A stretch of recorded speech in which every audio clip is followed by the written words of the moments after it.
Good afternoon and welcome back. Looks like you've all had an enjoyable lunch. I'm Kajal Kapoor, a happiness coach and a mindfulness trainer for teens and young adults. It's a pleasure to be with you today.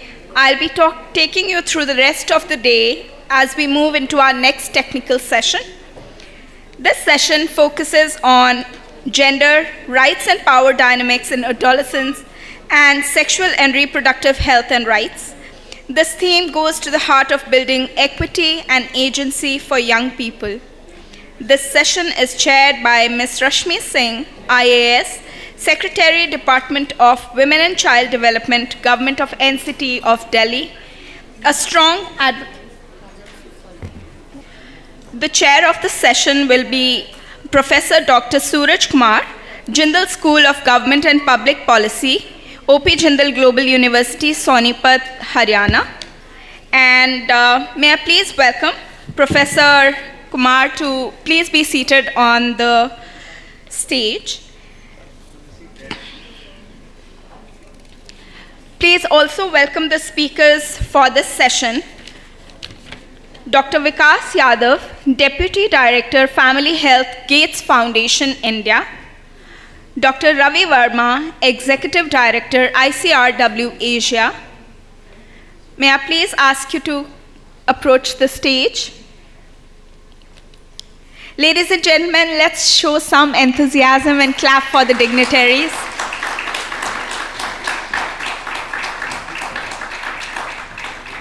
Ms. Shanuki Dialves, Program Director, Selen Foundation, Sri Lanka. Dr. Ajay Kumar Khera, Country Representative and Gender Health, India. Ms. Renuka Motihar, Senior Independent Consultant. And before I hand over to Professor Kumar, I would like to remind the speakers and our attendees that each speaker will have 12 minutes for their presentation. At the 10-minute mark, like we did before, speakers will hear a bell, like this, which will indicate that we have 2 more minutes to complete the presentation. Thank you for helping us keeping time to ensure we hear from you in equal measure. Over to you. Good afternoon. I trust everyone has had a nutritious meal. And we are now into the second panel of this international conference on population, on ICPHN. My name is Suraj Kumar. I'm batting in place of Ms. Rashmi Singh, who's unable to attend due to some other sort of contingent situations. Of course, this seems to be a Purush Pradhan panel. Okay. Okay, but I think what we lack by way of... Yeah, I think the seating arrangement could have been better. Would you like to chair in my place? No, but just to say that, consciousness is as important as identity. And I suppose that the panel here represents that consciousness, okay, towards gender, sexual and reproductive health, reproductive rights, and sustainability. We have 12 minutes. We have hour and a half for a panel, and we have 12 minutes for each panelist. So without further ado, or before I do the further ado, I'd just like to mention one thing. The focus is on adolescent health, and we are talking about reproductive rights and so on and so forth. And I used to be head of governance at UN Women for quite a while, and Nafis Sadiq, who was the executive director of UNFPA, used to say, well, UN Women, you support women after 18. But by the time they get to 18 in South Asia, they become so disempowered. So shouldn't you be focusing on girl children instead also? So as I said, that the administrative boundaries of UN agencies and national ministries sometimes preclude a serious conversation on this very important topic of adolescent health, adolescent sexual and reproductive rights, because in India still child marriage is quite prevalent, regardless of what sort of, some sources might argue. And so, without further ado, let me request Dr. Vikas Yadav, who's the Deputy Director, Family at the Gates Foundation in New Delhi, who will be speaking on contextual priorities for family planning among young and low parity segment. Over to you, Dr. Yadav. Thank you. Thanks. Wow. So, yeah, I mean, I can see in the laptop and still see you all. Thank you so much, Meeraji and the Sukaria team for having me, and thanks, Chair, for introducing. Before I start my presentation, I have a few admissions. One, I'm clearly not the right age to talk about adolescence, right? So, and maybe apart from what Professor Ravi said, this is also another reflection we should have. Two is, like me, the data which I'm going to use is also slightly on the older side. So while we'll use that information to try and make some reflections and inferences from program priority perspective, I think we are all eagerly waiting new information coming out from National Family Health Survey, which is hopefully going to be out soon. So, the information and the inferences which we are drawing from this information, let's also try and take it with a slight pinch of salt, but still relevant in our context. And third, I guess, from my perspective, I'm just trying to focus on, what broadly data is indicating, not making hard sort of judgment or information or inferences out of it. So those are things. I wanted to acknowledge Pop Council, which is our partner, and also UP and Bihar technical support units, which have been sort of spearheading most of our work. And just again indicating that information which I'm showing is largely our UP and Bihar program data, NFHS 5 data, and some of the other studies which we have funded in these geographies. So quickly, kicking off from my perspective, I just wanted to make like these simplistic, and might seem actually commonsensical, but just trying to bring some database insights out of it. So first and foremost, I think access to modern contraception methods matter, especially for younger segments, and I'm largely focusing on younger and lower parity segments and married adolescents per se, because previous speakers have already set it up how important that is in our context. Second important item is health systems contact, and quality of health system contact still matter, even in today's context, especially for younger lower parity segments, and we'll look at some information for that. Third is private sector plays a very important role for access to modern contraception for young lower parity segment. Unfortunately, I don't have a lot of information to present here, but this is still based on some data which we have, and also indicates the need to reflect on data. And finally, newer contraceptives. Government of India have recently introduced a set of sort of newer contraceptives, particularly spacing methods, some longer acting ones as a part of basket of choice, and all that has really helped improve access to contraception for young people.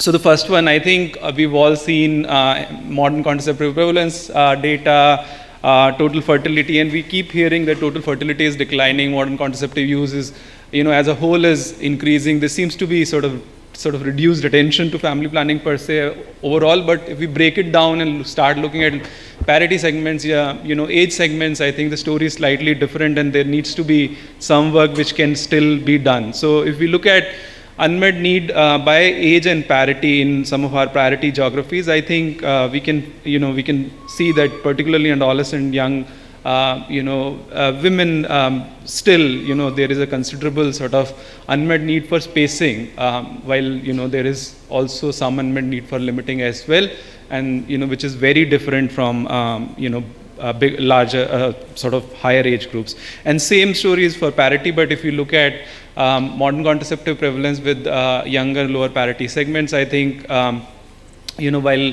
for younger groups, modern contraceptive prevalence is increasing, there is still quite a bit of difference even across the age groups, and there's potential for a lot of work to be done. And then if we look at method mix and reflecting back to the unmet need for spacing, I think the method mix is actually unfortunately not reflecting what unmet needs is saying. So there's still quite a bit of utilization of permanent methods, and there's still there's potential to improve, availability and utilization of longer and shorter acting reversible methods in our context.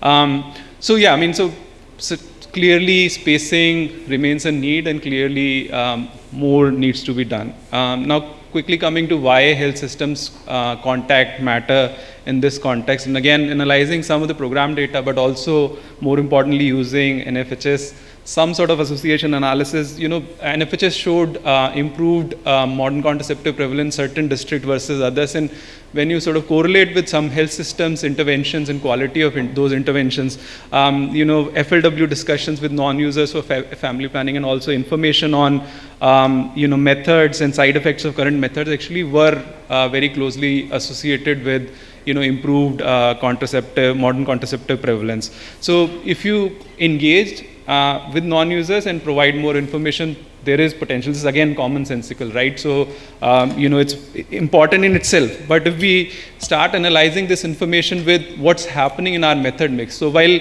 spacing methods in UP and Bihar are increasing, and there is a substantial proportion, if you look at this, which is also spacing, sort of counting quite a bit, although terminal methods still remain very, very important. But I would want you to focus your attentions on the black boxes, which are traditional methods, in which we saw utilization of traditional methods in our context is also increasing, right? In UP, Bihar, and some other states, and particularly some other states with even high teenage fertility issues, also there is an increase and uptick in traditional methods.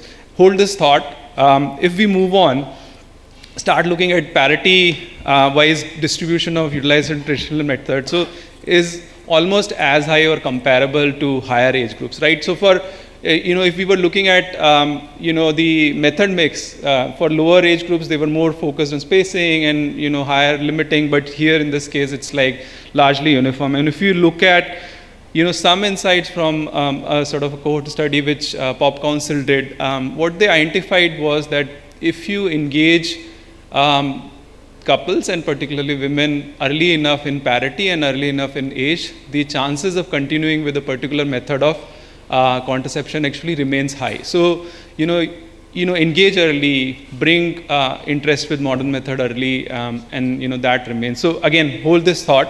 Now, when we deep dive into traditional methods, what we find is that 78% of current traditional method users, they want to continue with the method, right? And if you break it down even further, bulk of people who started with traditional methods, actually, even after experimenting with other methods, they actually come back and use traditional methods. So there's a consistency in that use. So now if you combine that information with the sort of information that early contacts with a particular method actually defines the preference, and people are tending to choose and continue with the method they started with. I think from that perspective, engaging well with younger lower parity segments and early ages for introduction to modern methods of contraception is really, really important. So that is a nuance which we need to figure out as a part of our programming. And I think earlier speakers actually spoke about specific interventions which were done in our context. Moving on.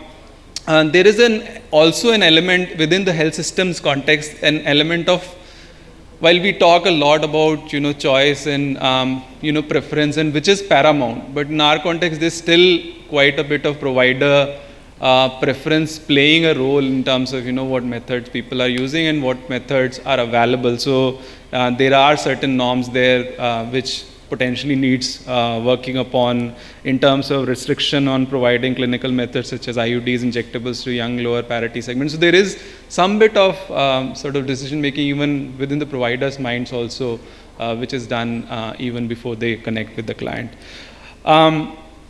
The third point, private sector is really important and we need to engage more. I said, I do not have a lot of information insight from this, but if we go back to the method mix and we saw for younger lower parity segments, the preference some bit, spacing unmet need is higher, preference is also looking at spacing methods and also shorter acting reversal methods for that age group. So that remains. And if we look at, which is the predominant sort of group which is providing that sort of service to younger population. So private sector actually, particularly for pills and condoms, shorter acting methods, it provides a high proportion of services to women 15 to 24 years, essentially young lower parity segment. So we need to understand this dynamic better and also engage better with the private sector in our context.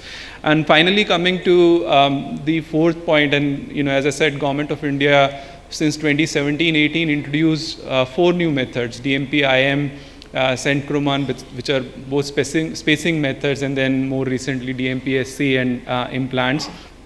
And there's anecdotally also there seems to be a higher preference amongst younger lower parity segments, particularly younger segments, for using these methods, especially methods such as depot medroxyprogesterone acetate subcutaneous. And this is some information, this is some information about how the system is actually increasing the use of these methods, availability of these methods, and why it matters. But if we quickly look at Antara is DMP IM, which is spacing method, which was introduced. Some of these methods actually, single-handedly improved modern contraceptive prevalence to some extent, and particularly for younger priority segments. So, having access to a wider basket of choice and spacing methods, because that's what we look at the data that their biggest unmet need and potential demand is. I think continued prioritization of these newer spacing contraceptives as a part of basket of choice is going to be really, really critical. And as we bring more insights in terms of which sort of segments to target more and which interventions such as better health systems contact, I think that will be really useful.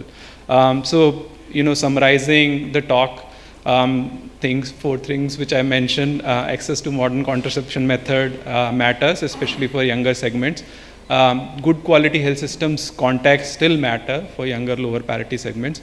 Private sector is a key player for access to modern method of contraception for younger lower parity segments, and there is an important role of newer contraceptives as a part of our basket of choice and needs continued prioritization. So I'll pause here. Thank you so much, and happy to answer questions subsequently. Thank you.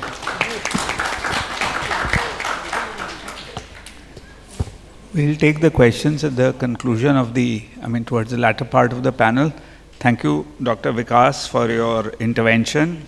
You closed with the opening slide, which was very impressive, which shows that you stayed on track. You've highlighted the issues pertaining to access to modern contraception, the imperative of contact with health systems, especially when it comes to knowledge about side effects, the important role of the private sector, and the prospects of newer contraceptives. I am so pleased that this trend is happening.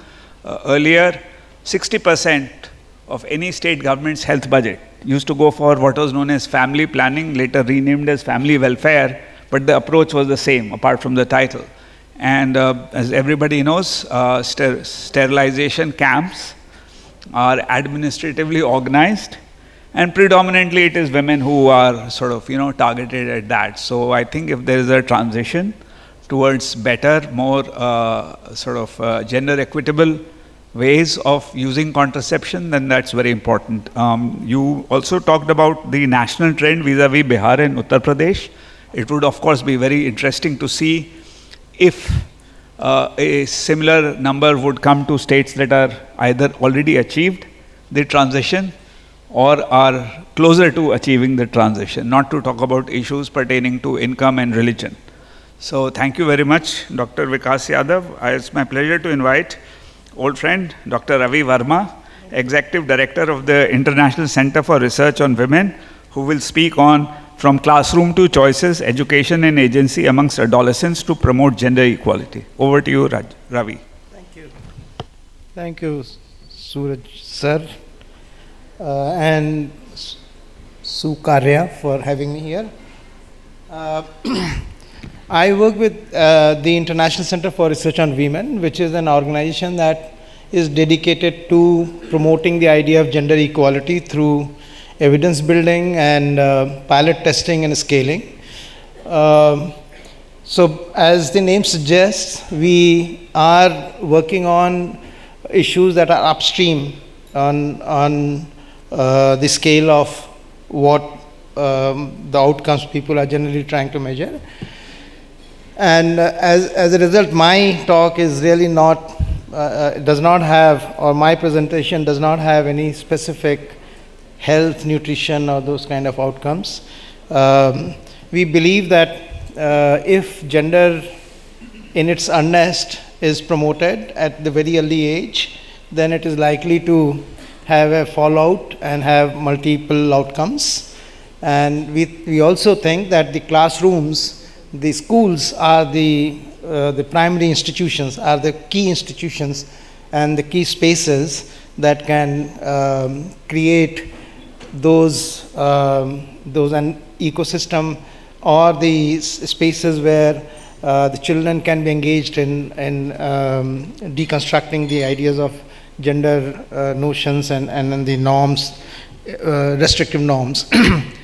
So this is a small, we are not claiming, what I'm going to present is a small example of the kind of work we do.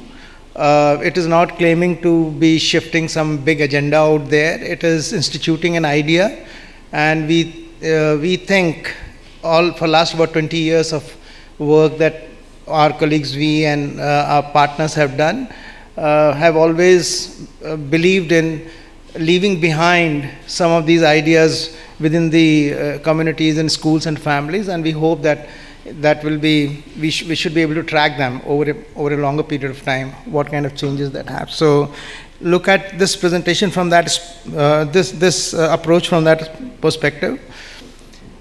A very specific example of how what the situation in Jharkhand is about child marriage is about 32% of women get married before age 18, and 1 in 3 really drop out. They only complete 10 plus years of schooling and drop out. But what is also significant is that a lot of boys also drop out of the schools. There are different reasons why girls drop out of the schools and why boys drop out of the schools. About 25 to 30% of the boys also disengage with education in very significant ways. They don't find education interesting. They don't find classroom teachings motivating. And the basic reason is that the norms that put some kind of expectations around both boys and girls, they push them away from education in one way or the other. And therefore we see very low agency among both boys and girls to really use education as a vehicle to promote their aspirations. So what does it mean? It means that the education systems have to gear up, change its pedagogy, or transform its own ways of looking at how boys and girls and the system should promote equity and equality. So some of these value differences are because of the larger poverty context and controlling for especially for girls. For boys, it is about expectations around being provider and protector and the traditional ideas of manhood. But of late, after about 5-6 years of working, I'm presenting as an example of how some of these things we're turning around. We are seeing the classroom spaces wherever we work, there's a much open discussion. You know, they are becoming spaces of reflections where children question teachers, where there is a much greater sense of relationship and much better articulations of aspirations.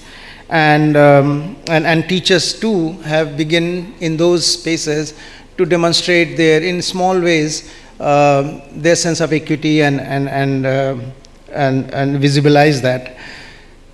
So this is just an example of how the classroom situation, what do we do if someone touches us inappropriately? Open questions. Do I share household responsibilities? Why do boys and girls experience different body changes?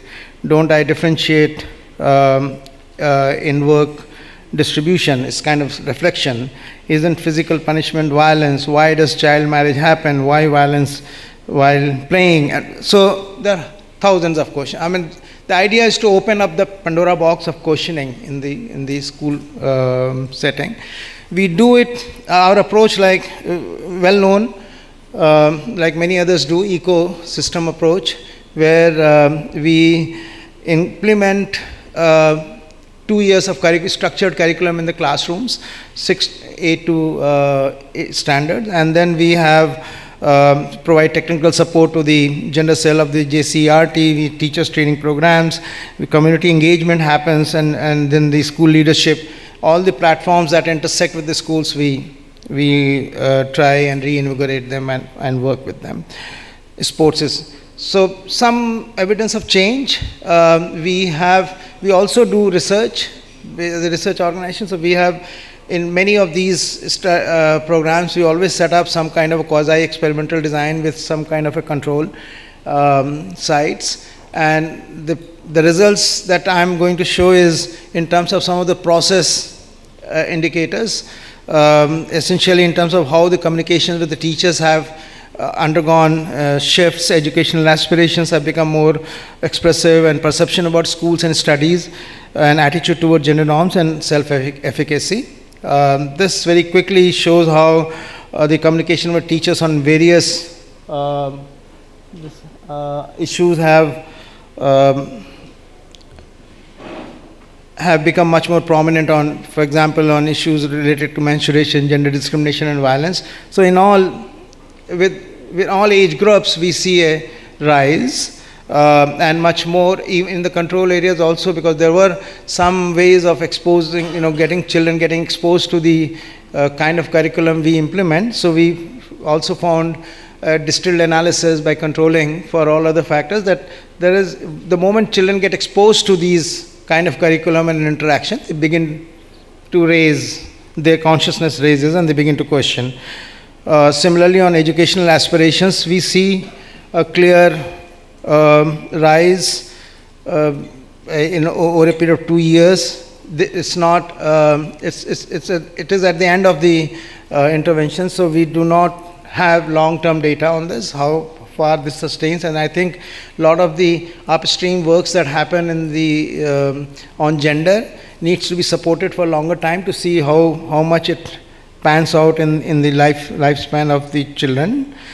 And similarly, we see a very interesting perception shifts in the schools among both boys and girls about what they think of the school and studies.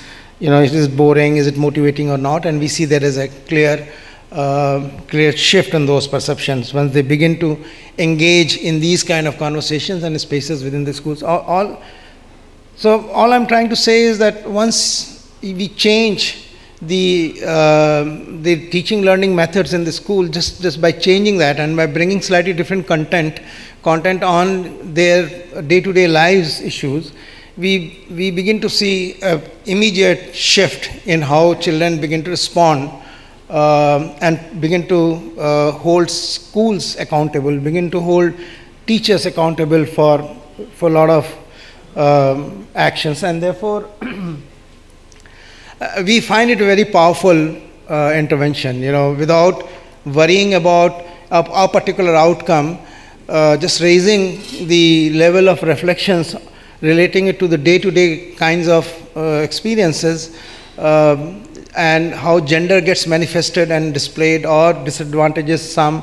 And this is where the intersectionality becomes so critical, because we see boys and girls coming from certain caste and class communities getting either advantaged or disadvantaged, and that get discussed in the classroom in front of everyone participating in that, and that changes the ethos of the classrooms.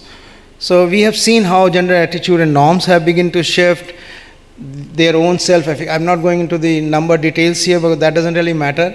What matters is that there is a shift that we are constantly seeing from individual, personal to a institutional level, which is very encouraging. We are hearing those voices of change, both both at the individual children's level and also at the level of the communities, the parents, the teachers who constantly are reinforcing it or questioning these shifts of changes as a matter of worry. Our key insights is that agency for both girls and boys begins with awareness and reflection in the school setting. Teachers are catalysts for systemic change.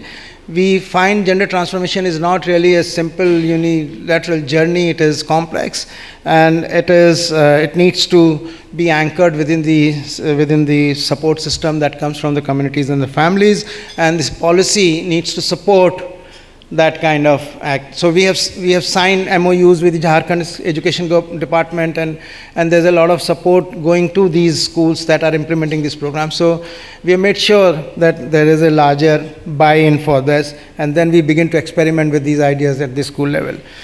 Just two quotes to demonstrate what is it that we are aiming at, the big picture for us. There is so much of desire for girls. 25 seconds. So there is a huge motivation for girls to go to the schools and remain in school. This girl says that why girls don't go to the schools. I go there. Why they don't open school on Sundays? It is like getting away from the drudgery of home. The girls want to go to schools, and then there are no schools, so they get dropped out. So there is such an intensive desire and aspiration to remain in school, such cheerful face demanding for that. And on the other hand, boys begin to reflect on their own violence, that they see how the senior boys, they engage in violence and fighting, and as a result there is a constant reflection on what violence perpetuates violence. So that is the idea of this program, and I will be happy to answer any question on this. So thank you so much.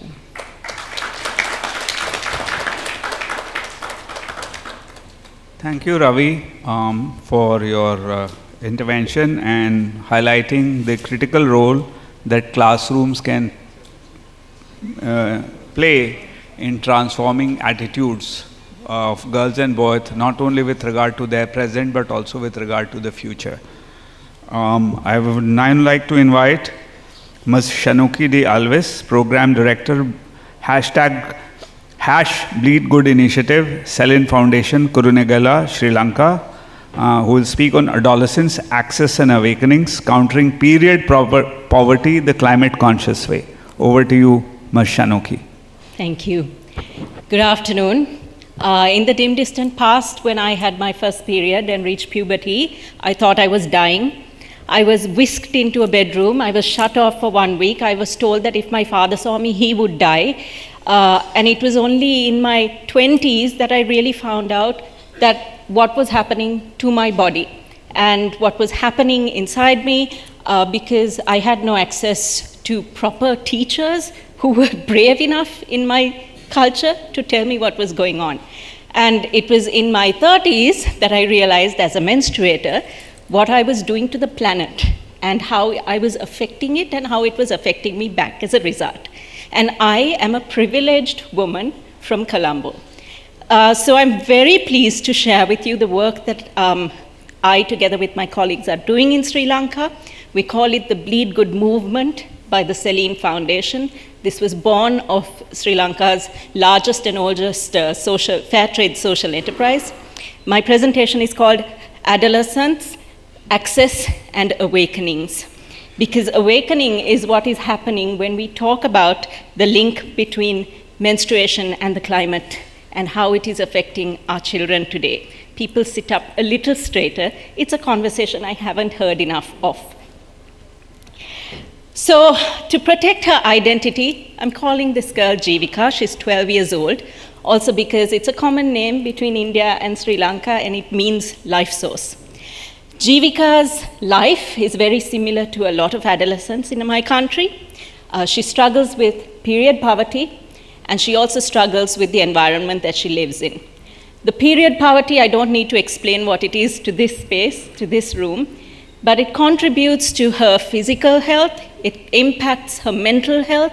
She goes to school, when she goes to school, she has to deal with shame, stigma, boys who mock her when she dares to talk about periods, teachers who tell her to shut up. She deals with, obviously, the lack of access to product, which also then leads to social isolation. She misses school when she has her period because her parents don't send her. She also has no access to proper, safe sanitation and facilities. In addition to that, Jivika also lives in a rural village in Sri Lanka that is constantly pressured with climate issues like landslides and floods and droughts. And this, of course, brings in a lot more harm to her life. I'm not going to spend a long time on this slide, but you can see some of it. This is not a problem that is exclusive to Sri Lankan adolescents. If we look at the numbers, of which there are not enough out there, only 39% of schools worldwide provide menstrual health education. Only 31% of schools have bins for menstrual waste.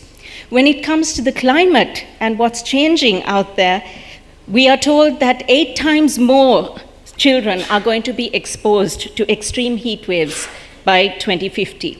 And it's now shown in research that the changing temperature is also changing bodies where children are reaching puberty much faster.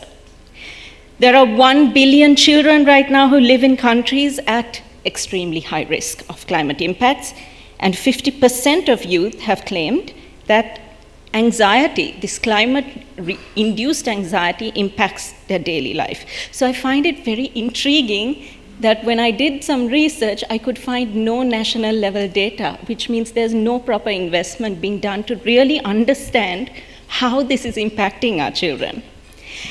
Coming back to Sri Lanka right now, post-COVID, post-economic crisis, we have a number which is devastating. That is 50% of Sri Lankan households struggle with period poverty. And 60% of our schoolgirls miss out on school. There is absenteeism because of this issue. There's an added layer where children have access, we have, and remember Sri Lanka is a tiny island in comparison to India, but we have 963 million disposable single-use pads that are discarded annually. The problem is that these pads, conventional pads, are made out of 90% plastic. And Sri Lanka, as a country, has no national, safe, and responsible menstrual waste disposal mechanism in place. And I found it interesting in my research to find out that India also, a lot of India does not, because there is no national policy in how you get rid of menstrual waste. And menstrual waste, plastic menstrual waste, happens to contribute to a large and looming issue of climate crisis. Because one pad takes 250 to 800 years to decompose, which means my first pad is probably lying somewhere chilling in a landfill. Talk about leaving a legacy. So when you take climate crisis, we have to acknowledge that climate crisis is actually a human rights crisis. And we cannot claim to solve period poverty by fighting one issue and feeding another. So we must talk about SRHR and the climate together. We already know that women and girls are disproportionately affected by this. So let's look at beyond Sri Lanka. We have 500 million women and girls, and this is the reported number. We all know that it's always underreported. Women and girls around the world who don't know how to manage their period safely with dignity. In India, the statistic I found was that 50% of women who are aged from the age of 15 to 24, they still use cloth. And cloth is not a viable solution. It is putting themselves at incredible harm. In rural India, 1 in 5 girls miss school during menstruation. And if you thought Sri Lanka's numbers were high, in India we have an estimated 12.3 billion single-use pads that are discarded yearly. And if you're trying to picture that, that's equivalent to 14,000 20-foot shipping containers, 55,000 metric tons of waste. And how are communities disposing of this where there is no proper garbage disposal mechanism? It's going into landfill, it's being burnt, which means it's going into the air, it's being thrown into waterways, which means it's going into the water. This is ending up in our bodies not only the girl child, but her entire family. So now I'm here to talk about Bleed Good. Bleed Good is a multi-stakeholder approach that we started in Sri Lanka 3 years ago. And this is a comprehensive approach where it's not just about giving children access to products. It is a universe of education, of involvement, of support, and it's climate friendly, and it's a sustainable solution, we believe, to period poverty and climate crisis. Together, we believe that we can transform lives, because the question we asked is, when we started, can we end period poverty without polluting the planet? And the answer was a resounding yes. So what we do is we approach this as a multi-stakeholder approach. As I said, the model works with expert organizations and facilitators and providers from around Sri Lanka and around the world. We provide a locally manufactured, reusable menstrual product. We have actually a portfolio of products, but when it comes to adolescents, it's a reusable pad. It's not your cottage industry cloth pad. This is actually femtech fabric technology that is similar, if not better, to your plastic disposable variety. It is a 2-year solution for a girl. So 1 pack of 8 pads lasts her for 2 years.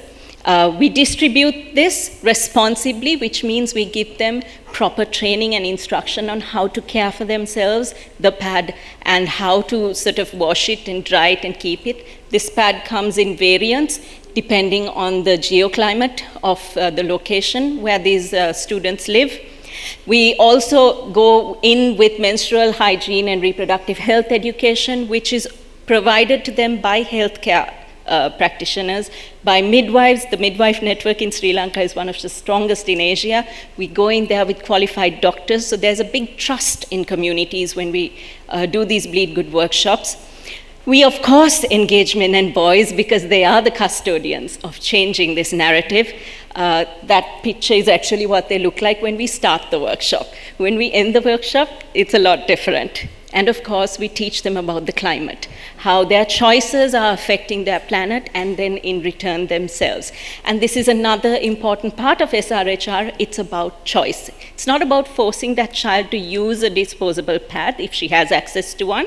It's about giving her the choice of also a reusable so that she can decide how she wants her future to play out.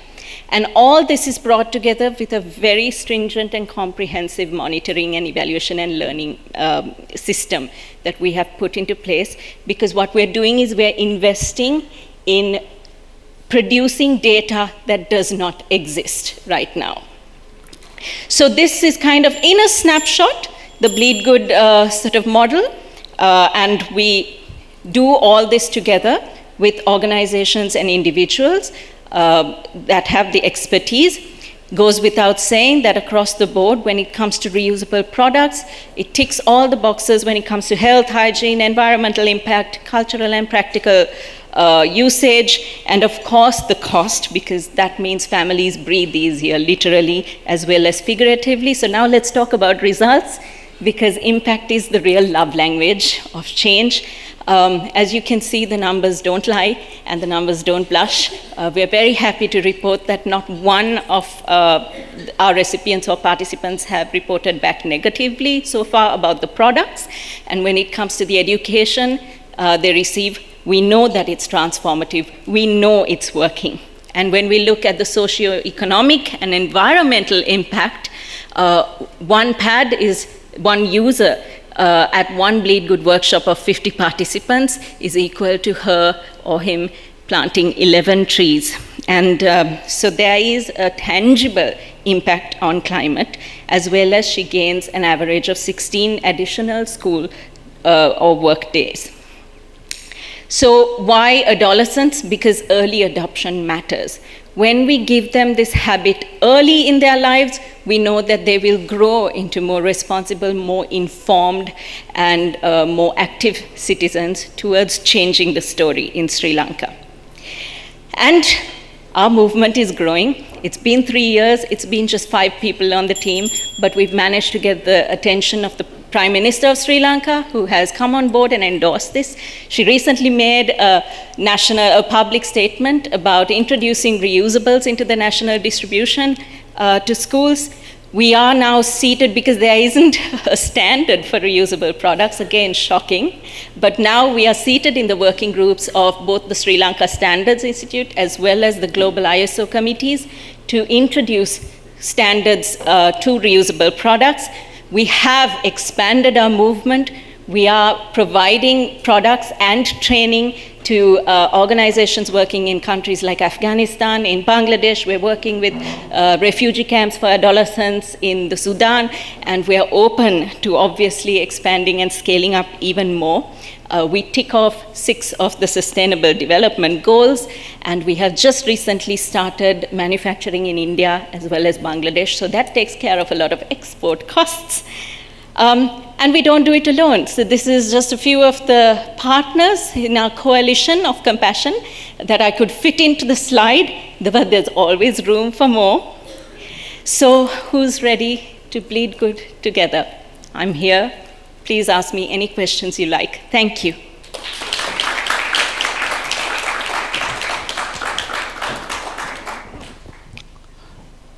Thank you, Shanuki, for introducing this very interesting case of menstrual health initiative as a social business. It's a good model for us to take a look at. We have many things to learn from Sri Lanka, and this is certainly one of them. You've highlighted the concept of period poverty and the imperative of making sure that addressing period poverty does not exacerbate the climate crisis through the use of plastic, menstrual waste, etc. And you have highlighted also the need for an accurate national data system on adolescent menstrual health, given the fact that, as was pointed out in the opening conversation, in the opening panel, that India alone has got 250 million adolescents, and I'm assuming that much of this would be relevant for an audience like that in India and elsewhere. The country case study for Sri Lanka is very inspiring indeed. It is my pleasure now to invite Dr. Ajay Kumar Kheda, who is the country representative of Gender Health, the India Country Office, and he will speak on accelerating SRHR and gender in the context of SDGs. Over to you, Dr. Kheda. Very good afternoon to all of you.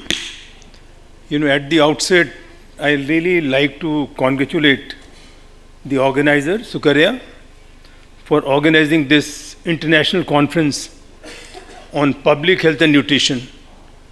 And within this conference, the theme has been kept as adolescent nutrition and the well-being. I think this is an excellent thought, because generally when people talk about public health nutrition, people think about, child malnutrition, maternal nutrition. But I think it is an extraordinary, bold step by the organizer for taking this particular theme to address the issue of public health nutrition in India and globally as well. So excellent. And then the second important thing I would like to congratulate the organizer is that within adolescent health, nutrition and the well-being, you have thought of picking up a topic like gender SRHR, because generally people are shy of talking about sexual reproductive health and rights, about gender issues. So I think you have taken that bold step of creating a technical session. So thank you very much and many congratulations. Now the topic given to me is accelerating, because if you really want to address the adolescent health and well-being, I think sexual and reproductive health and rights and gender is the most critical driver. We talk about providing midday meal, providing education, but unless you provide this critical SRHR education and the gender sensitivity to the adolescent, we will not be able to achieve our real goal of addressing the undernutrition, the malnutrition, the public health nutrition issue across the country, across the globe. Now I have been asked to talk about this particular topic, And my topic is, SRHR in the context of, sustainable development goals. I'll talk about sustainable development goals, but before I talk about, sustainable development goals, I will, like to introduce about my organization, and I will like to convey greetings to all of you on behalf of Engender Health. And this is a leading global organization which is committed to advancing sexual and reproductive health and rights and gender equality. And we presently, work in 10 countries. And our vision is a gender equal world where all people achieve their sexual and reproductive health and rights. And our mission is to implement high quality, gender equitable program that advance sexual and reproductive health and rights. So I think this is, really the bread and butter, and we do so much of investment in this area, and we really think that, this is one area which needs to be prioritized. And I will not, shy of saying that this is the most neglected area. People are shy of talking about sexual and reproductive health. And generally you must have seen, people start, linking family planning, population control in context of SRHR. But SRHR is entirely different than so-called family planning program, which are, population control centric. And this is the kind of, theory of change, which we follow as Engender Health. We believe that, if the women and the girls have agency and are engaged, and they live in the supportive communities, a kind of an ecosystem supportive, and system and the institutions provide high quality, gender equitable, sexual and reproductive health care, and even the policies and the laws and the processes are supportive, then only the women and the girls will exercise their right to gender equitable SRH services and participate as the equal member of the society. That means the message is very clear, we need to really do that, agency building of the women or the girls. We need to create kind of an enabling environment. We need to have the enabling policies, and even health system also has to be kind of a gender responsive, Now, because the topic given to me is the global context, and I was, just going through the available literature, and I was shocked to see, we are all committed to the SDGs by 2030, where we have, 1.2 billion adolescents at the center of this vision. And, out of those 17 committed target by 2030, only 15% of the targets are on track. This is very bad news, but this is the fact on the ground. And 48% show limited progress, and the 37% of the targets are regressing.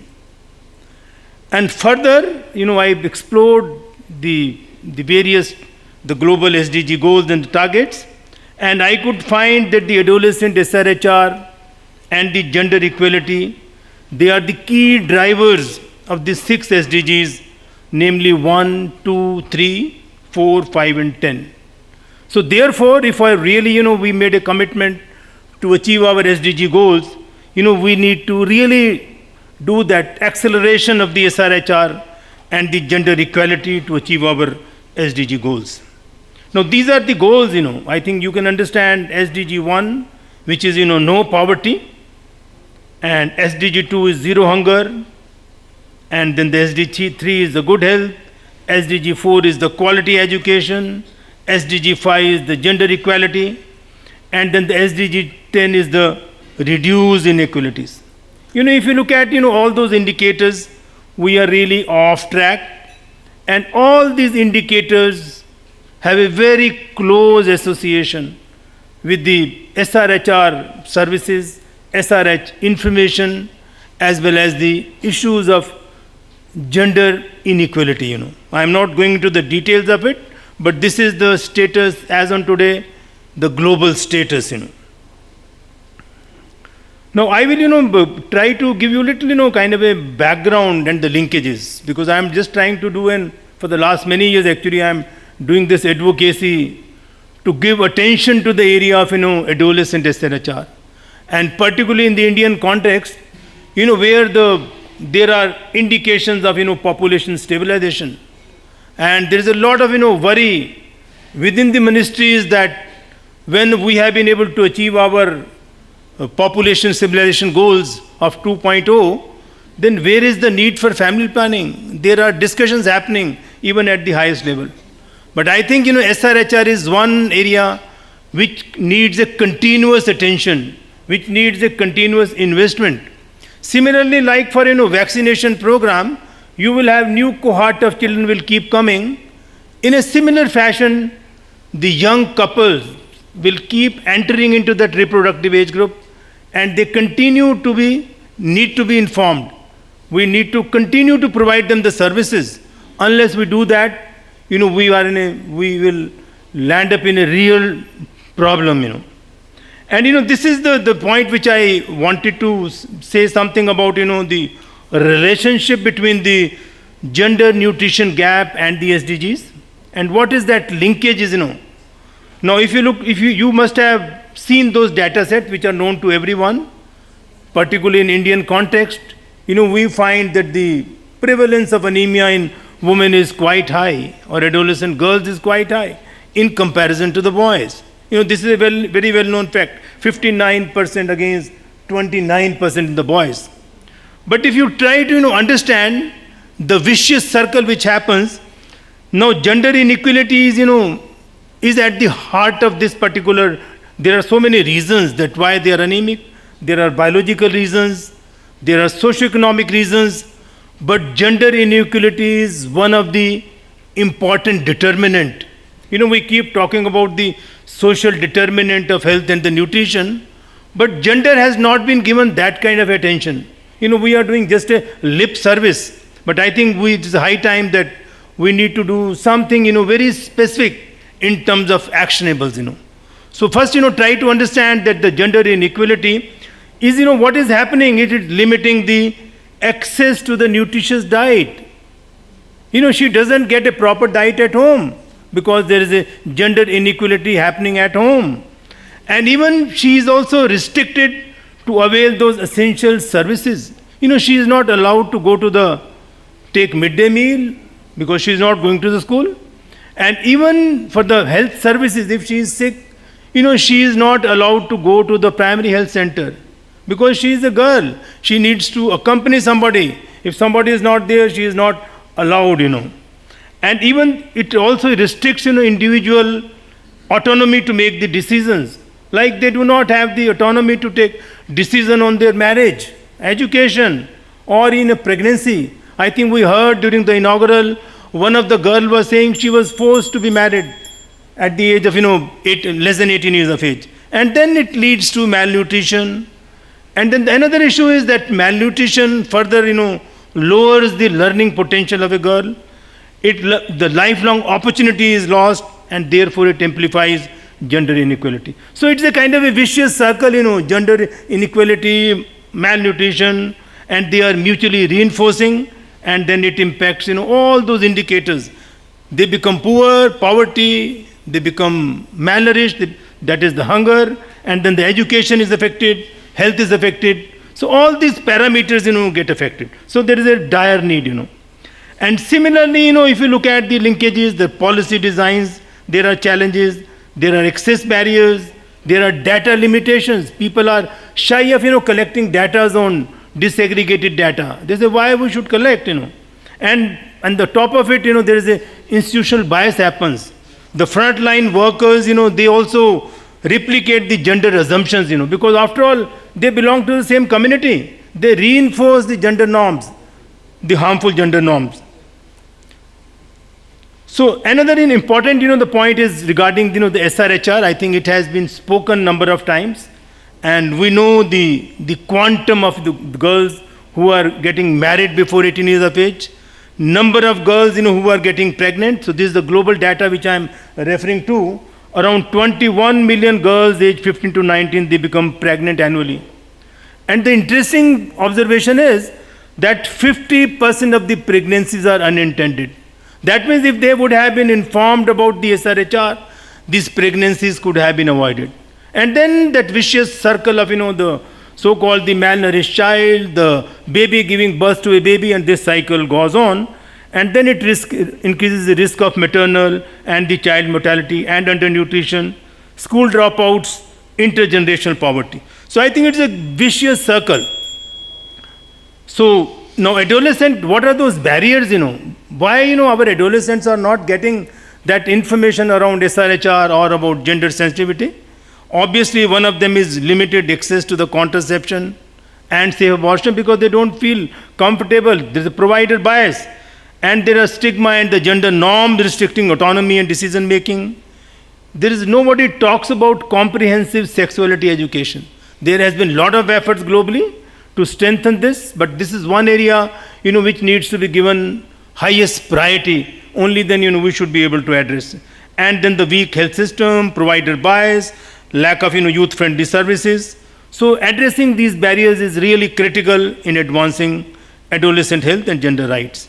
And there are a number of, programs, national programs. I'm not naming those programs, but the gap is that most of those programs, they are fragmented implementation. And then there's lack of adolescent voice, and then there's a weak monitoring system. I know under India's program of, RKSK program, everything is being talked about minus SRHR because people feel shy to talk about it, But that's the fact on the ground.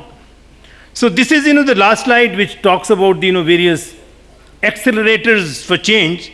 So that means, we need to improve the school-based intervention, streamline school-based health and nutrition program, ensure accountability, and facilitate comprehensive sexuality education.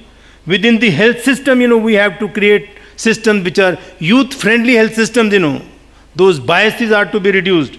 And then, we have to use the catalyzing connections, leveraging digital platforms, and the transforming gender norms. I think it cannot be done overnight.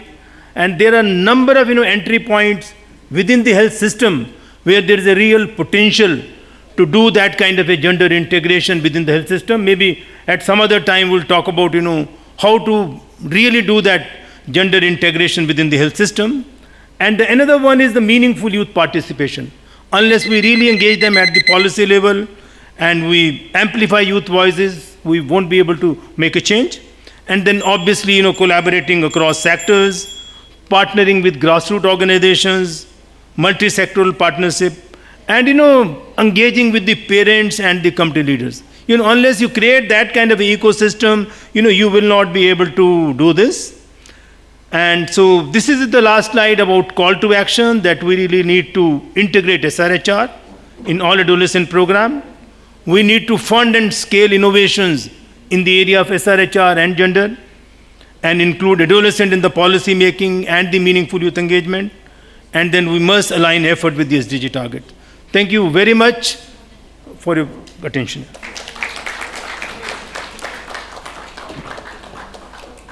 Thank you, Mr. Mehra, for your presentation.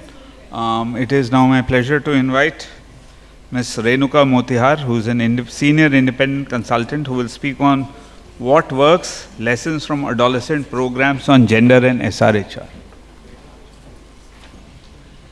I hope I'm tall enough and you can see me.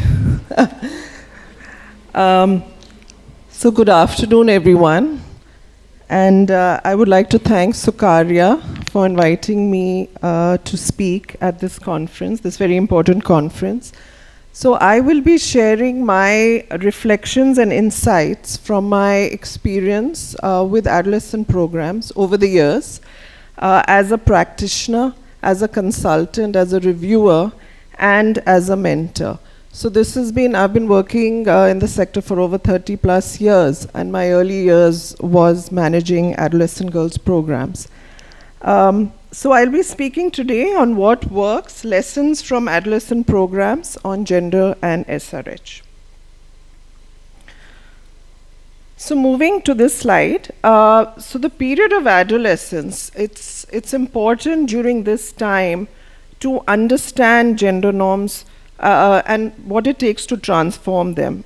It is a period where there is transition happening into young adulthood. There is puberty, which is beginning to be achieved. There is increasing importance of peers, and there is a lot of experimentation. So we need to understand that it needs to be a deeper understanding of how gender norms are shaped, how they manifest, especially in early adolescence, and also what are the effective approaches to transform them. Also during adolescence, it's important to recognize and question these unequal relations, the power relations, and also look at harmful gender norms. What are the harmful gender norms? What is it that is affecting girls' agency and empowerment, what are barriers to it? And also looking at ways in which the body, looking at in age-appropriate and body-positive ways to understand one's body. Also recognizing violence and developing skills to challenge and prevent it. I want to share some learnings from a girls' education intervention in urban slums of India. So during, while the intervention was going on, the implementing team realized that boys, that is brothers of the girls, were very watchful. They were very critical of their sisters. They were watching them and saying, where are they going? Who are they speaking to? What are they doing? And why? So they were constantly watching their sisters. The elder men in the families, that is the fathers, grandfathers, uncles, were busy earning a living. So the feeling within the brothers was that if we cannot control our sisters, then our masculinity is questioned. So the realization was early on that working with girls alone was not enough. That you empower the girls, but they go back into their families, and a lot of the time the brothers are the ones who are being the barriers. So to effectively challenge and change gender inequalities, it's important to involve men and boys, and we've been hearing it since the morning. We also heard from Shanuki from Sri Lanka before. So it's important to involve them and to make them allies. And so the ecosystem around the girl needs to be changed and needs to be sensitized, brothers, fathers, families, also future partners or husbands. I want to share a kind of anecdote from a time when I was running an adolescent girls program. And the girls would say, you've done so much for us, you've worked so much with us, but please now change the thinking of our future husbands. So they really wanted that some kind of program was done also with men and their future husbands. What I'd like to share now is an example of an organization which I've had the opportunity to mentor through Prava, which is a youth organization where I'm a board member. So I've been so Prava runs a program on organizational strengthening for youth organizations. So MJAS, that is Mahila Jan Adhikar Samiti, was one of the organizations which was part of this. So they are based in Ajmer district of Rajasthan, and what they do is they use football to break gender stereotypes. So we heard about that this morning from Kanta Singh of UN Women, that how sports helped her. So similarly, they use football as a sport with girls, which is a very masculine domain, and they play it for their own health, their well-being, leadership, team building, also understanding their own bodies and increasing focus and discipline. And as Kanta said this morning, also the whole exposure when you go out to play competitions, etc. You're meeting other people. You're moving out of your village. So it's a total world that is opening for you. So initially, families and community members were not supported. There were resistance to girls wearing shorts, t-shirts. But today, there has been a shift. They are proud to see their daughters playing, winning awards, becoming coaches. So girls are also becoming football coaches and becoming role models for others. Sessions on life skills, health, well-being, violence are also included. So it's been a process of slow change. So here are a few images of this program for girls, the football. As you can see, there are girls on top there. In the middle are their mothers, who initially were resistant but now are very supportive of their daughters. And they formed an Ajmer Football Girls Collective in 2022. And then, as you can see, the girls getting ready to play football. I also want to highlight that as a big lesson learned that about material, when you develop training material, it needs to be culturally sensitive, it needs to be appropriate, age appropriate, and also relevant for the local context. So Mahila Jan Adhikar Samiti, led by Indira Pancholi, they had developed this material called Sharir Ki Jankari, which was one of the pioneering materials which was developed. And what was interesting was that they co-created this material with other women, with women from the community on issues and stories that were relevant for them. And as you can see on the right side, their drawings, the illustrations, which show gender equality and the discrimination. And it's in using local kind of clothes and culturally kind of relevant context. So that culturally sensitive material is extremely, extremely important. Now coming to sexual and reproductive health, we've been hearing since the morning that adolescents' health and well-being is incomplete without access to youth-friendly SRH information and services. The importance of understanding one's body, choices, so that adolescents can lead healthy and fulfilling lives. And information and services needs to be inclusive. It needs to be stigma-free, non-judgmental, and available to every young person. So regardless of their gender, their identity, including gender diverse, their background, even their ability. And to look from an affirmative lens, not from a lens, at times it's usually from a disease lens, from HIV, AIDS, so it should be from an affirmative lens to understand about one's body and include information on consent, healthy relationships, respect, negotiation, and communication, which is so important also in today's world to maintain healthy relationships. There's a wealth of information which is out there today, more than others, which is at a click of a button. When we were younger, there was limited information which was available on SRH issues, but today there is so much information. So being able for adolescents to be able to navigate through this wealth of information and also realize that what is misinformation and what is correct information is very crucial. Moving on, I'd like to share an example of BYAN, that is Blind Youth Association of Nepal, which works with young people with disabilities. So I'm also on the technical review panel of Amplify Change, which is a funder which funds on SRHR issues. So BYAN is one of the partners. So BYN is a national youth-led organization which is run by and for visually impaired young people. And they work to empower young people with disabilities, and they focus on inclusive education and also with a strong focus on health and well-being. And they look at young people with disabilities, not only visual but also hearing, intellectual, physical, ensuring that these young people are not excluded from these conversations about their bodies and relationships. So it's led, these sessions are led by peer educators who are young people with disabilities, and they facilitate these sessions in communities, in schools, and tailoring the approach to different groups.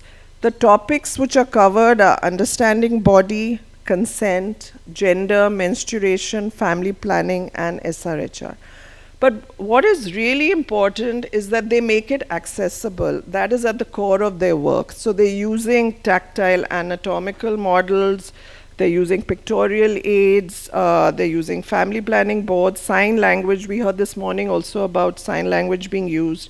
So making all this learning accessible to young people and making them, that it's tangible and real. Parents and caregivers are also included. They're also engaged with. And so young people can be a dialogue between them. And many families, when they join this program, they started with a lot of stigma, a lot of misinformation, and they leave the program with greater empathy and understanding. I would like to end with 2 slides on the key learnings from adolescent gender and SRHR programs. So the important to go beyond biology, that it's not enough to just understand about the bodies, but to also cover topics, like, as I mentioned earlier, about consent, gender, power, respect, body image. Body image is so crucial, and we hear so much also through social media about how body image, that young people have issues with that.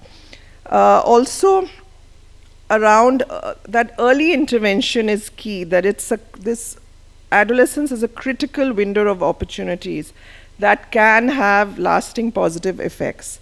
The importance of youth-friendly information and services that is stigma-free, involving community and parents, that gender and power must be addressed. Also working with men and boys, and also it's not enough to just work with boys and men through the lens of impact on girls and women, but also there is a need for programs that challenge the traditional idea of masculinity. We are seeing a wave of toxic masculinity around the world, and so that it initiates reflection and questioning. Adolescents need to be involved in design, and integrated approaches are more effective, and we've been hearing about data and evidence and how it's important, and that there's a feedback into program improvement. Thank you.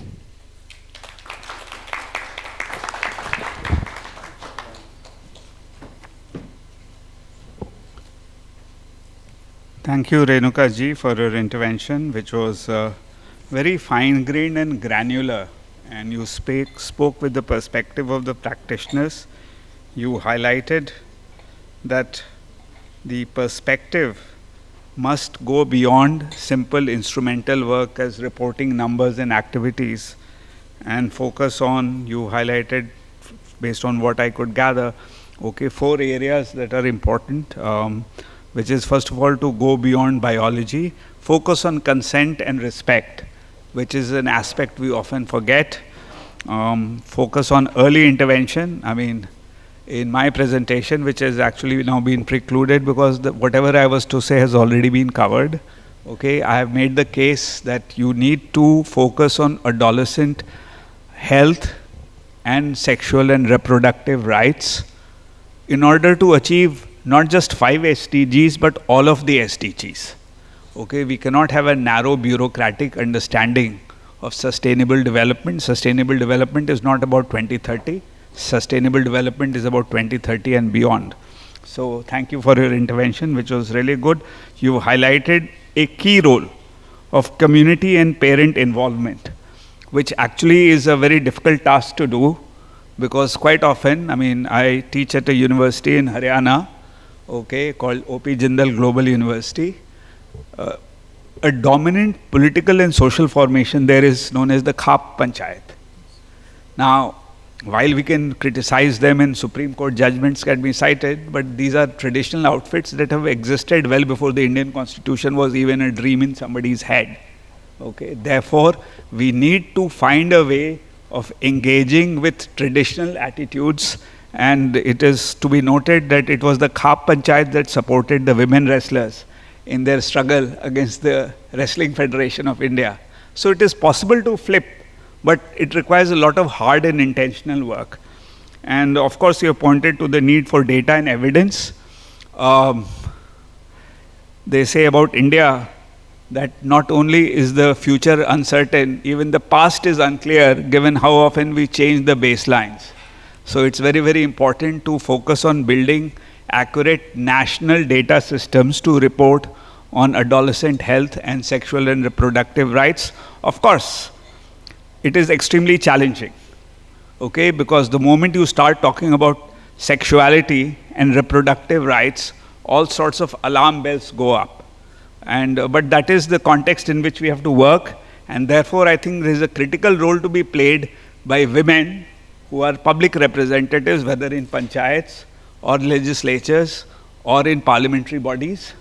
Hopefully, the reservation bill, okay, that has been passed but not notified, the can has been kicked down the road, but it has to come to reality within the next 3 to 4 years. It would be important to leverage platforms, okay, such as elected women representatives and women contesting elections to raise many of these issues. Thank you very much. In case anybody wants to raise a question to the panelists, the floor is open. Please make your questions brief. Thank you. Okay. Thank you. I'm Francisca. So I just would like to ask questions to Dr. Ravi Verma, but I think the other panelists can also help to answer the questions. In college students, what I observe in my students, especially in medical school and other caring profession school, more girls are involved in the students' activities compared to boys. And this is really concerning because it means that only girls who develop the life skill, you know, to multitasking, to time management, and so on. And what I see from the public health programs, public health initiatives, many community-based education programs are addressed for girls. And those who are not specifically addressed for girls also dominated by girls. So boys are left behind. So it will create in the future that only women who can tackle multitasking. You know, multitasking is a feminine thing. You know, so it's only women who being asked if she works. So how do you balance your family and your professional work? But fathers never been asked the same questions. So how do you involve boys in your program to address gender equity? I think this is very important. Thank you. Thank you so much. This is so we enter into the discourse on gender from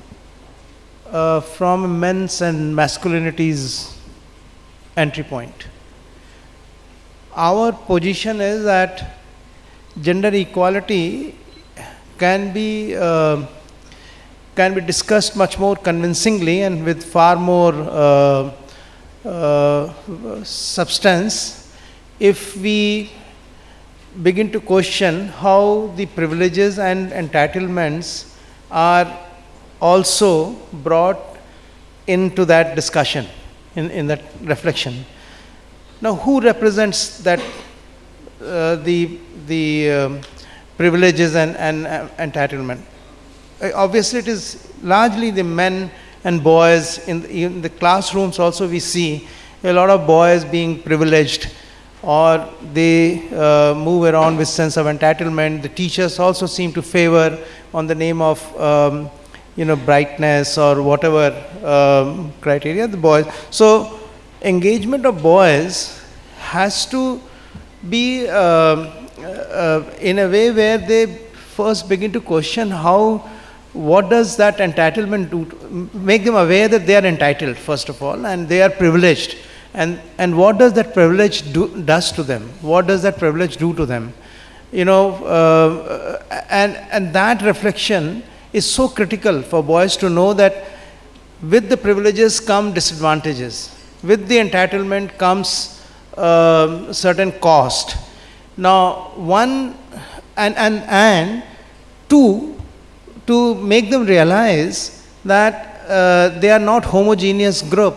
There are boys and boys and boys, and one boy is privileged over another one, and the ones who get marginalized never open up their expressions, and they feel further marginalized when the girls begin to get central position of privileged. So you see a double jeopardy for the boys who are not privileged, or who are missing out in the race of proving themselves by the standards of the gender, the norms and expectations that society and the schools and the parents and the teachers build around them.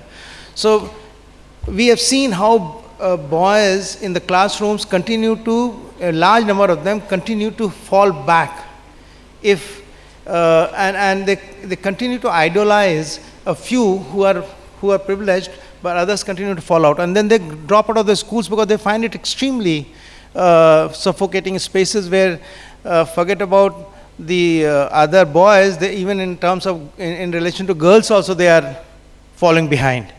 You know, I hope I'm making, you know, you can see the dynamics as far, we have seen mental health issues and the stress that the boys go through in the currently is enormous. I think a lot of the discussions and the curriculums and the gender equality programs that happens in the schools, in the public spaces, in the communities, they don't include the stress of within quote disempowering someone who already feels I'm empowered, and to make that person, nobody is there to handhold the sense of loss that happens in the process of empowerment for some and disempowerment for some others.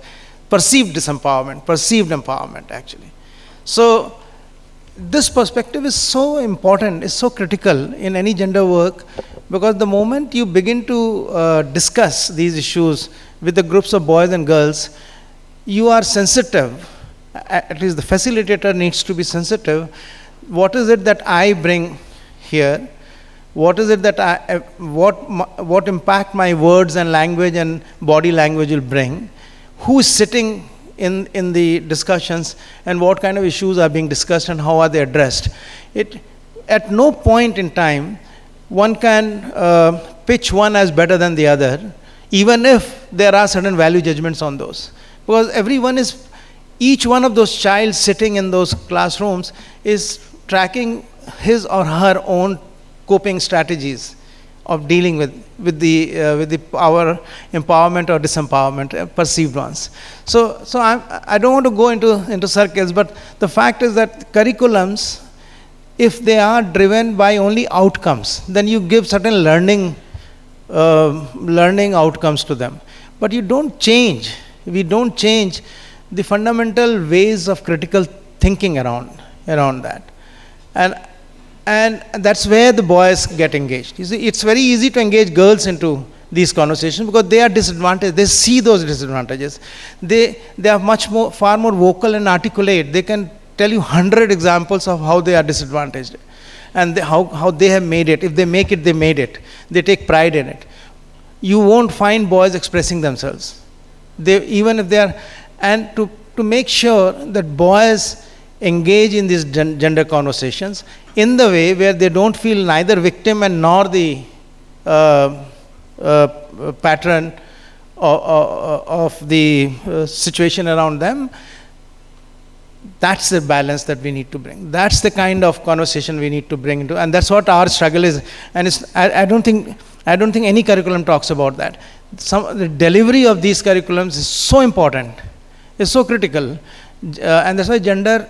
That's what when I began, I said, for us, it's very important that we bring these orientations, upstream orientations, with the notion that they will have far too many outcomes than just one or two outcomes that we want, whether nutrition improvement or that improvement, kind of. Otherwise, we become too instrumentalist. We instrumentalize not only the outcomes, we instrumentalize boys, we instrumentalize the policies and everything, and we get siloed.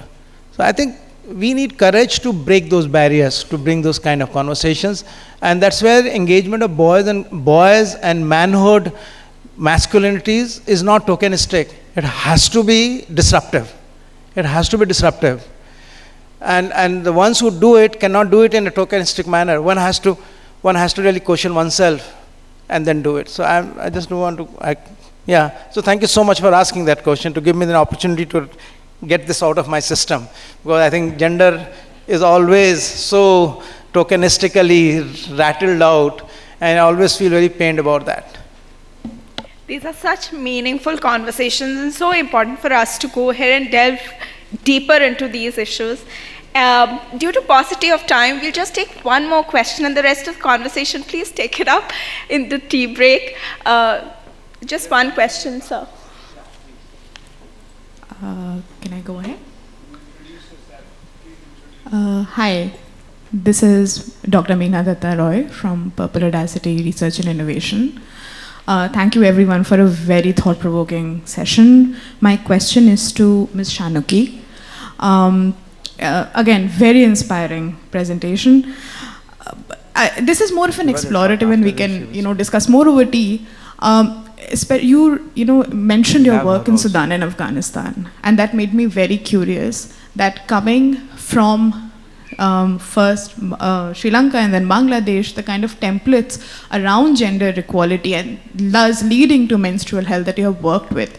When you go to contexts like the sort of political instability and the challenges in Afghanistan and Sudan, there are many visible and invisible layers of that challenge. So how do you create those inroads of change? Like, I'm sure it is in no way straightforward anywhere, but especially in contexts such as Afghanistan and Sudan, I'm very curious to know how those inroads are created. Thank you so much. Thank you for the question. Can I be heard? Okay. Yeah, we approach it very carefully, and we co-design it with the organization on the ground. We work with accredited organizations. In the case of Afghanistan, we're working with AFGA, which is the Afghan Family Guidance Association. They're kind of almost the only, I think, entity that has the authority to work with women and girls in lots of parts of the country. And, they have their connections with the government and all of that. So therefore, it has been easier. We have to contextualize our Bleed Good programs in Afghanistan. For instance, in Sri Lanka, when we do the programs, the workshops involve conversations around gender-based violence. We engage men and boys in those programs together. And these are some of the things that we cannot approach in Afghanistan. It has to be done very carefully. The communication is tailored to fit the local context. The association on the ground helps us with translating it into locally sort of absorbable content. We do digital materials that we teach the girls and the women there about menstrual rights and menstrual hygiene. So similarly in Sudan, actually, these are organizations that reached out to us. They heard about the work we did, and they are youth-led organizations, which is even more amazing because they are the ones who are actually willing to look at alternatives and new approaches to engaging. And these are youth organizations that are working with refugee camps in the Sudan. The camps themselves are run by the UNFPA. So there again, we have the inroads with the UNFPA in Sri Lanka, the work that we have done. We are able to have these conversations with the UNFPA in Sudan to get the products into the camps. And then it is these youth organizations that already have an in there who do the training programs and the Bleed Good workshops, where what we do is we do a TOT with the people on ground. So we don't necessarily, obviously it's got to be locally contextualized and specific to them. So that's something that we co-design together. And then we create the material around it and hand over. We are 45 minutes behind schedule. So one last question very quickly, please. And please ask a question, don't make an observation. Right, thank you. I'm Satwin, I'm from Malaysia. So thank you to all the panelists for your sharing. I have just, out of curiosity, I look at your programs. They are done in schools, they are done in camps, or mainly in schools. How do you involve parents, who are also very important in shaping the mind of adolescents in all your programs? Are they factored into your programs? Yeah, thank you. I can direct it to Ms. Shanuki and Dr. Ravi Verma, your schools, for programs that are done in schools. Thank you. Well, thank you so much. So there is a system in the Indian school system which has created a structure of SMC, it's School Management Committee. That's SMC's mandate that parents are part of the school committees. So that allows us to enter into the domain of the parents structurally whenever they come. But that's a minor and perhaps least significant approach. It's a very formal approach to make sure that parents know what we are doing. But I think far more significant intervention that we have done, and we really very proudly talk about this, and all our program. Thank you for asking again. I got an opportunity to talk about that. We call it GEMS Diary. We call it diary. We have created a gender diary. And the diary has been formalized within the school system, which is supposed to be filled in by the parent and the child together at home. And we have created a lot of activities in those diaries where what happens in the house, the parent and child, they have to fill in, and it has to come back to the school, and the teacher has to see it and sign it. And the teacher and the student will be given some kind of feedback. The feedback goes to home, and the parents come back banging in the school, and what are you teaching to my children, kind of. So we have because this is what disrupts. The whole idea is, how do you disrupt the comfort zone? So one tangible intervention was through this kind of a diary institutionalized into the school system, which would move back and forth between parent and the school through the child, and child will have to account for that, and child has to defend the parent, child has to defend the schools, and the teachers have to own up that whole process. So I think that kind of a collectivization of this discussion is what it goes beyond individual to the system and to the collectives. Sorry. Yeah. We wrap. Sorry, you have to answer. Yeah, very quickly. We approach it in different ways. One is the Bleed Good program is not limited to just the children. We start with community workshops. And when we talk to women in communities, they often come forward and say, can you come and talk to my daughter's school? We really need this, and the mothers are very engaged. So they initiate conversations with the school principals and say, can we do this program? So the parents actually push it in that instance. In another instance is where we work with the Ministry of Education, of which the Prime Minister is the Minister of Education. So there we work with district secretariats. We get permissions to go into the schools together with NGOs that already have a presence in those schools. We find out what is the need, first of all, to understand that there is a period poverty program, a problem there. And there again, the parents are very welcoming when they hear about the financial implications of, reusable products and sustainable solutions. So we've never really had any resistance. And the program is designed in such a way that you start off with the menstrual health conversation, and there are doctors in the room providing that. It's fun, it's gamified, it's interactive, the parents are in the room, they're engaging, teachers are engaging. Then we can slowly go into conversations that are a little more sensitive about consent, about gender-based violence, and they're a lot more open at that point because the trust has been created. So they engage a lot more. So we haven't really had parents resisting this so far. Fingers crossed, it won't happen. So I think that brings us to the end of the Q&A, and therefore this panel. We'd like to vacate the dais for the next panel. Thank you so much, speakers, for your valuable insights. A bigger round of applause, please.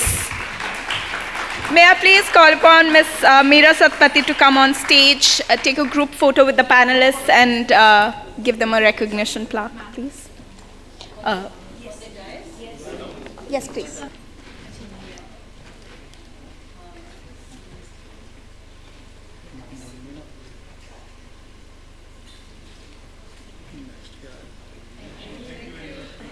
Dr. Vikas Yadav. You still have to be online. Sorry, Vikas. Dr. Ravi Verma. Yes, please. An applause would do good. Thank you. Yes, this is the best. Dr. Ravi Verma. Ms. Shanuki Dialves. Just be watchful. Thank you so much. Shanuki.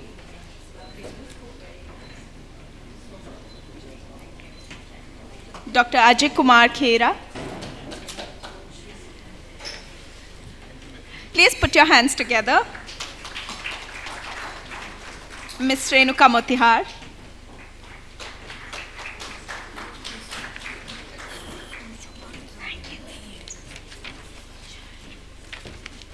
Thank you, speakers, and Ms. Meera Satpathy. Now we'll take a short tea break because time is limited.